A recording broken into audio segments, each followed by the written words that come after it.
Assalamualaikum warahmatullahi wabarakatuh. We are from group 9. So in today's presentation, we are going to talk about political and semantic alignment, including habitus, ideology, and social practices. Before we go into the material, let me introduce our member. The first speaker is Jeremy Laupa, the second speaker is Raminisi, and the third speaker is Virus Terrorist. Without any further ado, let's get started. For the first speaker, time is yours. The first material, political alignment as Soma. Milosz, writing in Poland after World War II, characterized human comportment and speech in what he calls the people's democracy as acting that takes place wherever one finds oneself, even in the privacy of one's own quarters. Took a degree of acting is part of human relationship everywhere, then in Eastern Europe was a conscious mass play rather than automatic imitation. The next material is Theory and Interdisciplinarity, an eclectic approach. Milosz provides an insider's perspective or members' generalization of post-war Eastern European society as well as an outsider perspective on post-war American society took interaction with Americans. The concept of Catman is foreign to Americans, who assume they operate on basis of free will. Took many fear a return to the political conformism of the McCarthy period. This is my material. Thank you. Okay, in the slide, I'm going to explain about the evolution of mediated discourse analysis. In the ethnography of speaking, which began with campers, hymns, and government at Berkeley, government's influence was felt in linguistic anthropology as well as what came to be called interactional sociolinguistics.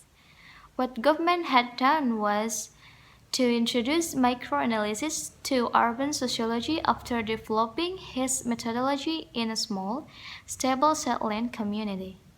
Yet he himself did no linguistic analysis, though he cited follows enough on reported speech and frame analysis. Next slide. Okay, in this slide, it is explained about habitus and boundary of consciousness. Our habit, Red Peterson, is a major economy of conscious thought. He suggested that Samuel Butler may have conscious of, like Merleau-Ponty, 1962. He used the example of the blind man who appropriates a stick and incorporates it as a matter of habit, transplanting himself into the stick as they grasp it. I think that's all from me. Thank you. Assalamualaikum warahmatullahi wabarakatuh. My name is Muhammad Faris Darwis, and I will explain about habitus as embodied ideology. As Verdi and Starter suggest, habitus or hexis, or Greek for the Latin habitus, is embodied ideology.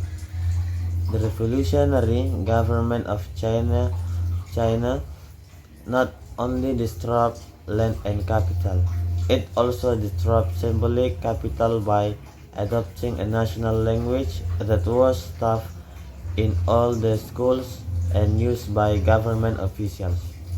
At the same time, it simplified the writing the system to make it available to the masses.